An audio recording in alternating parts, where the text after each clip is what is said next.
started working on AMPstigator in the summer of 2021. It was a lot of dreaming and planning and thinking, what did I really want this to be?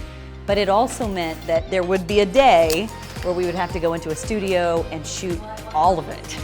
This was a production, we had 7 cameras, and that was between like DSLRs and still cameras and a GoPro and all the lights and all the tripods and the wires going everywhere. And it's like, okay, we're in this kind of smallish room. How do we fit it all in?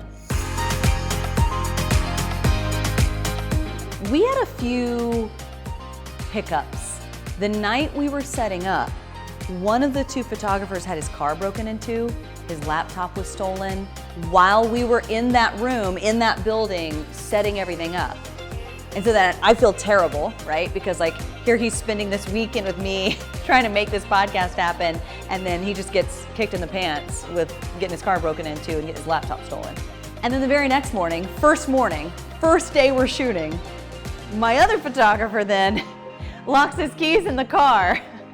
Thankfully, all the equipment was out before that, so nothing got stuck in the car. That was at least kind of good.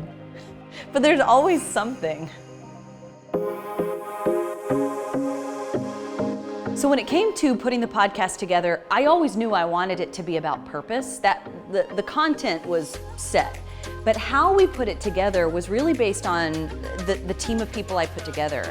I know a great graphic designer, I know great producers, I know great photographers and editors, just by virtue of being in television, in media production already.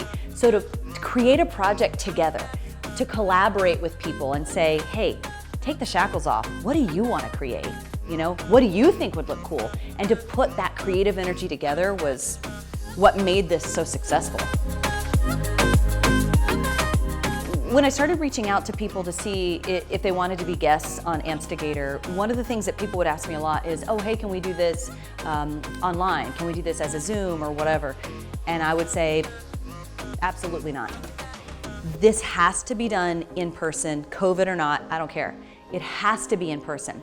I feel so strongly about being able to sit down with a person and to be face to face with them. Yeah, like if you're FaceTiming with somebody or you're seeing them on a Zoom, yeah, you can see them and you can react to them, but you can't feel a person unless they're right next to you.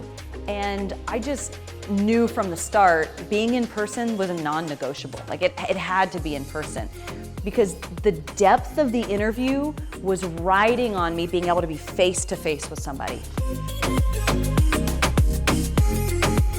So there's a lot of planning that has to go into this, and not just from hey, get these people in the door and then move them out the door. There's technical planning that has to go along too. These cameras all record on cards, and we would have 2 cards after each interview that needed to be dumped onto a laptop. The dumping of those cards would take 29 minutes. I only planned 30 minutes between each of the episodes where somebody would leave the chair and then the next person would walk in and sit down in the chair. So we literally had, down to the minute, it had to work out perfectly. So I have 3 little tiny children. It's no secret, right? So at the time of this taping, they were 6, 3, and 1. And when I knew that we were gonna do this 3-day marathon shoot, I was like, oh my God, my kids. What am I gonna do with my kids? So I had my mom come in from South Carolina. She's like a good decoy, she's a good decoy that keeps the kids from saying, where's my mom? My mom would be there, grandma would be there, But every day I would say, Mom, bring the kids into the studio. Here's the time that we're gonna take a lunch break, bring these kids. So they'd come in, there might be a horseback ride, a piggyback ride, something, everybody's coming in every day for at least some amount of time. And there was one point where my middle son, the 3-year-old, walked in on an interview. No big deal, right? It's all on tape. So you just say, okay, wait, can we stop just a second? But the truth is, the interview that my 3-year-old walked in on had already been so heavy and so intense that I was like, let's just stop. Let's just finish this interview and be done. So it's funny, the things that happen off camera, but how they influence what actually comes out on camera.